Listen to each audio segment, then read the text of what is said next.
Hare Krishna.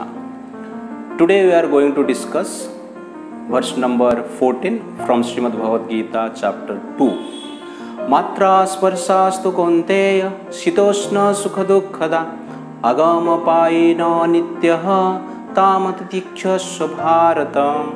Translation: O son of Kunti, the non-permanent appearance of happiness and distress and their disappearance in due course are like the appearance and disappearance of winter and summer seasons.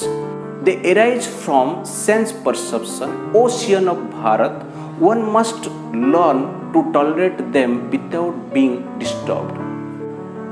In this verse, Lord Krishna explains the secret of a happy life.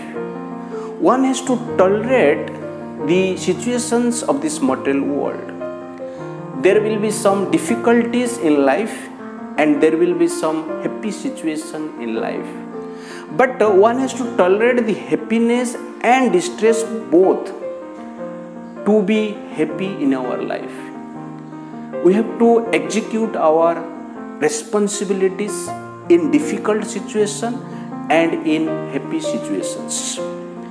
For Arjuna, there is difficulties to fight because Arjuna do not want to tolerate the pain of killing Bhishmadev, Dronacharya and other relatives.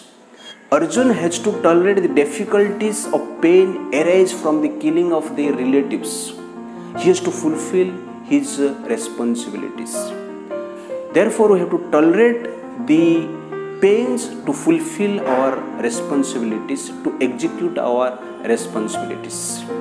At the same time, we have to tolerate the happy situation in our life to execute our responsibilities. Sometimes, because of happiness, temptation, desire for enjoyment, we generally fail to execute our responsibilities. Therefore, Lord Krishna says, we have to tolerate both the pain and happiness in our life to be happy and successful in our life, to be free from anxiety.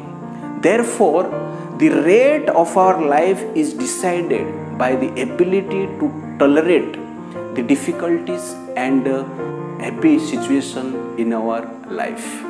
Therefore, success means the ability to tolerate the difficulties and happiness in order to fulfill the responsibilities of our life. In this way, you will be happy in this world. At the same time, we can enter into the spiritual world. Hare Krishna.